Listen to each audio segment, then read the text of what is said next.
All right, we are back. Just to make a brief video about the illusory nature of reality. So, there have been a number of people responding to my portrayal of the four worlds of Kabbalah, and they have basically said that, well, the various planes and subplanes of existence that you can visit in the spirit vision, let's say, are much more complicated than what you're describing. You can actually, go visit various planes and subplanes of the astral world or whatever, things like that, right? Um, so I wanted to clarify something about the four worlds, just to show how it's possible for all of these amazing places to visit can exist there and still be the way that I described the four worlds functioning. Okay. And the main question is the world an illusion? So when people, claim to have spiritual knowledge and they try to pass themselves off as initiates, they will often say things like, uh, the physical world is just an illusion anyway. The material world doesn't really exist. Uh, and they'll say these things without really knowing what it is they're saying, because some ascended master somewhere has said that the physical world is an illusion. Okay, but to be clear, when an initiate says something like that, they are referring to the fact that the way that the physical world appears to you is not as it seems. Doesn't mean it doesn't exist. Okay, so it's still out there, more or less, the physical world. But the illusory nature of it is that it is not as it appears. Its true nature is other than it appears. Okay, and this can be quite startling. So we're going to talk about this, like what happens when you look at the physical world directly uh, without seeing the illusory nature of it. Okay, first of all, we can talk about when you are on the astral plane. Let's say you're having a dream at night. These various astral landscapes that you can visit, we could call them subplanes of existence, whatever, um, they can be startlingly real. They can have a level of clarity that verges well beyond what you experience in the physical world. Okay, that might sound strange because the physical world is supposedly more dense than the astral world, and therefore the physical world should have more detail than the astral world. Okay, well, the astral world, when it becomes free of the physical world, is free then to create more detail than it would normally have even on the physical plane. Okay, we'll talk about that a little bit more. Okay, so the interesting thing is that your experience in the physical world can actually inhibit the complexity that's possible for you to experience in the astral world. Okay, and we can talk about hyperreality. Okay, one of my favorite things to look at right now on the internet is all these CGI, artificial intelligence pictures and animation. This is a picture of a man's face, supposedly. It actually is a artificial intelligence generated image of a man's face. As far as I know, this man does not exist, and this is a CGI generated image. And a human artist has been using various digital techniques to firm up the detail and to the point where the face begins to take on a sort of hyper real quality.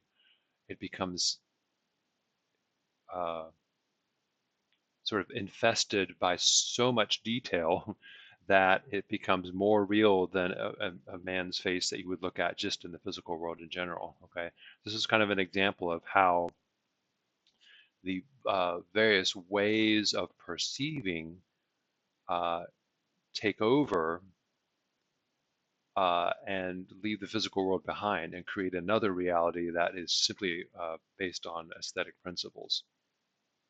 Okay, and we can talk about this more simply to describe how it happens, uh, mainly just to maybe just to help you confront the physical world for the first time in a long time, and look at it the way it actually is, which can be quite frightening. All right, so in the grade work of the Kabbalah Magic Book, we learn how to experience the four worlds of Kabbalah. Okay, and we do this by building a tree of life into the aura or into our ritual space. Okay, um, we've already talked about this. And the tree of life can be said to exist on four different levels. The topmost level is Atziluth, which is the world of pure potentiality. Nothing really exists there except for potentiality. The next lower world is then Berea, where now we get forces that are capable of interacting with each other. Okay, and this is where consciousness can now turn to face itself and basically regard its own contents. Okay, so in Atziluth, or in the highest world where Kether is up there, consciousness really doesn't have any awareness of itself. Um, it can't see itself, that is. And in some people would say that in trying to find itself, it then begins to disturb its uniform um, flatness, if you will, and it starts to oscillate and vibrate. And then, of course, you can get different patches of vibration, which can then now somehow regard each other, which can see each other in some mysterious way. Okay, and that is what begins to happen in Berea and Yetzirah. Okay, so Berea is simply the two forces that can now regard each other. Most simply, you could describe them as the seer and the seen, okay, or the perceiver and the perceived. Okay, this is how reality begins to manifest. And then below that, all of the very increasingly complex interactions of perceiver and perceived produce uh, more and more detail in Yetzirah, okay, which is the dream world, okay. And then by the time that you're in the waking world, which is Asiya, the levels of interaction, of vibration, or whatever, are so complex that they are beyond our understanding, okay. And in order to make sense of what we see in the physical world, we are superimposing a dream world upon it. Yeah, so this is actually quite interesting, okay. All right, and as you can see, when we think of the four worlds in terms of Advaita Vedanta, we have the waking consciousness, which is supposedly the physical reality. And then we have the dreamy sleep level, or the daydream level, the imagination level. And then we have the deep sleep level, where we tend to black out and just disappear across the abyss. Okay, and then the white space around that is the highest world of Absolute, which is pure potentiality. When you're walking around in the world, buying groceries, or going camping, or going canoeing, or doing some fun things, dating, things like that, you are operating in the world of waking consciousness. But not only waking consciousness, you're also operating in all of the other worlds as well. Okay, but waking consciousness has now become sort of has is occupying a lot of your attention. Okay, but you also are existing in the level of dreamy sleep or daydreaming. Okay, and of course the level of daydreaming is being generated by the higher worlds of the deep sleep level and the level of Turiya, or the level of Absolute. Okay.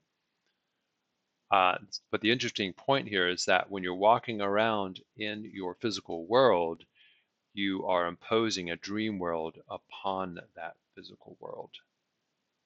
Okay. And this is what it often means for an initiate to wake up. Okay. When somebody asked the Buddha what he was, what are you? Are you a god? And he simply said, no, I am awake. Okay. And this is somebody who is no longer compulsively imposing a dream world upon the physical world around himself. Okay. And the way this happens, it can be regarded quite simply. Uh, if you walk down a city street and you are imagining all kinds of shapes around you, like cylinders and triangles and squares. Okay, so the city streets exist on a grid of apparent squares and rectangles. And what's really happening, you could say, to make it as simple as possible, Let's just say that if you close your eyes and you're walking around on the city street, you have this geometric entity in your mind that's ready to fly out there and wrap itself around things to create separate objects out of them. Okay, and that's the plane. You have this sort of flat geometric plane in your mind that's ready the moment you open your eyes to fly out into the world and then wrap things up nice and neat behind imaginary surfaces. Okay, so if you imagine that you have this perception operative, and so when you're looking at people and things around you, they are actually being super simplified into abstractions by by these various geometric entities that you project out into the environment around you. Okay, there are no such things as points, lines, planes, circles, squares, spheres. These entities do not exist. If you look at the physical world, here you see the lines on a roadway. Are they really lines? Are there lines anywhere there at all? Are there lines anywhere in the world ever at all? Or are they simply being projected out from your mind because it wants to see geometrically perfect shapes out there? Now, what this means is when you enter the dream world or the astral plane, let's say, the imagination is now liberated from the material world and it can create any kind of shape it wants to. Okay. It's very often going to do this based on what it's already experienced in the physical world. So you're going to still have experience things that you have notably seen in the physical world, but you can also experience colors that verge beyond physical reality, and you can experience details sometimes that get much sharper than the physical world ever could become for you in waking reality. Okay. And also, your dreams at night or your daydreams can be blurrier, can be fuzzier than your physical experience as well. Okay. But this goes to show that all of the amazing experiences that we can have on the astral plane or in the world of Yetzirah, we might attribute them to higher worlds still, but they're only reflections of those higher worlds. Okay, so all the detail that you can get has to occur pretty much in Yetzirah. Okay, even if you're looking at the physical world, the detail that you see is superimposed upon it by your imagination. Okay, so it's interesting to note that. Okay, so so any kind of version of heaven or hell that you have that you've experienced possibly in a dream or something like that, these are creations of the mind using that geometric perceptual apparatus that you have. Okay, if you can actually look at the world without, so looking at the world without projecting geometric perfection upon it, you get something that Joseph Campbell called the graveyard vision. You can actually start looking at people and you begin to notice the flaws in their organic flesh because what might happen as you spiritually evolve is that you occasionally will shut down that geometric apparatus that's projecting perfect shapes upon everything, and you'll actually end up looking at the world just the way it is without imposing imaginary surfaces upon it. Okay, when that happens, you can see every flaw, every lack of symmetry, every bit of strangeness. It can be quite frightening because people can look maybe momentarily ugly or hyper realistic or even weirder. They seem to be beset upon by mortality. They have all these flaws that in their flesh that show how frail and vulnerable they are, and all of the imaginary perfection that we were projecting upon them isn't really there.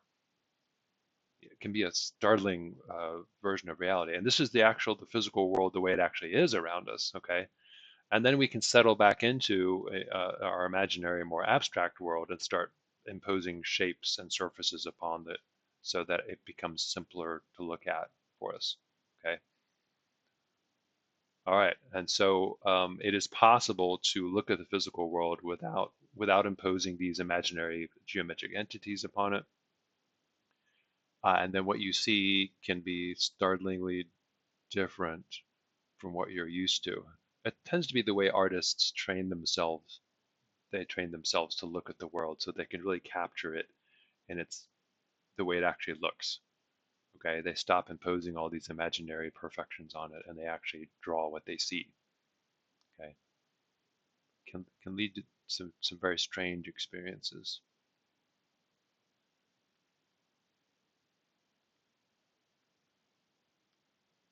All right, and when this happens, you then can become aware of a sort of shell world that we live in. Of course, it's not really there, okay? But if your mind is busy creating imaginary surfaces that it's draping over everything in the environment to create separate objects out of it, then what you become aware of is that you're kind of walking around this imaginary world of wrapped up objects, of imaginary surfaces. Okay, this is the shell world. Okay, this is the world of the Klepoth. All right, so in Kabbalah, the world Klepoth is another word for a demon. Okay, so the outward appearance of something is the sort of deceptive abstract shape that it assumes because you are superimposing some kind of imaginary surface upon it. Okay, and then uh, what can sometimes happen as part of your work is you might occasionally have like hallucinations. You might see images of like demon faces or animals attacking or fangs and claws and teeth and horns, angel wings. Uh, these kinds of things might come to you because they are remnants of stressful situations we've had in the past. Okay, in our evolutionary development. Okay, there have been many animals, let's say, that are dangerous, and these animals have horns and fangs and claws and teeth and etc. Right? That's why these things flare up in our dreams or in our hallucinations, because they are remnants of past trauma that our species has experienced. Okay, but your mind, when it creates these things, it doesn't exert a lot of effort. It simply creates a surface world of those objects. And I'm saying this because some of you might have even had the experience of waking up in the morning and there's an extra person in bed with you, and oh, that person is still here. That person's from the dream I was just having, and they're still here.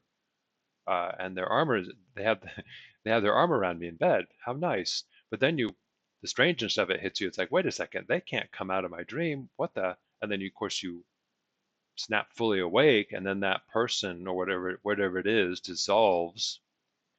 And for a moment, you can see it's like, oh, it was only all surface world. There was nothing inside it. I just felt I could just, my mind was just creating the surface aspects, the surface experience of whatever that image was. Okay. So who knows what was happening? There was some kind of spirit there that was taking on the form of something that you've experienced in the past, perhaps a friend of yours or something like that, or even a dead relative came. It's taking the form of that uh, to speak to you, okay, or to have you acknowledge it. It's kind of the way dreams work. So if you have a deceased grandmother and she visits you in a dream, that's not necessarily your deceased grandmother. Okay, that is some kind of aspect of consciousness that is asking for some attention, and it has donned the imaginary surface of your deceased grandmother, putting on her face and speaking to you through that image.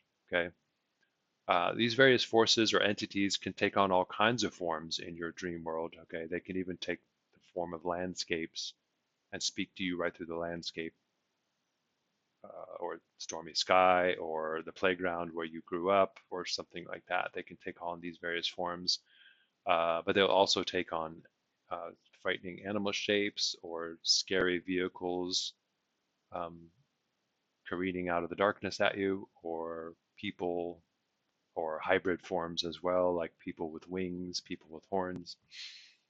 Okay. This is mainly happening because there are images from our evolutionary past that are still asking for us to make sense of them because they're frightening and stressful and things like that. Okay. But so essentially what's happening is that when you walk around in the physical world, um, you see the physical world through your physical senses, but mostly what you're apprehending is what your mind is creating out of that, which is a simplified version of reality that is superimposed upon it, a world of imaginary surfaces, imaginary geometric shapes. Okay, and of course, these geometric shapes and surfaces do not actually exist the way that you think they do.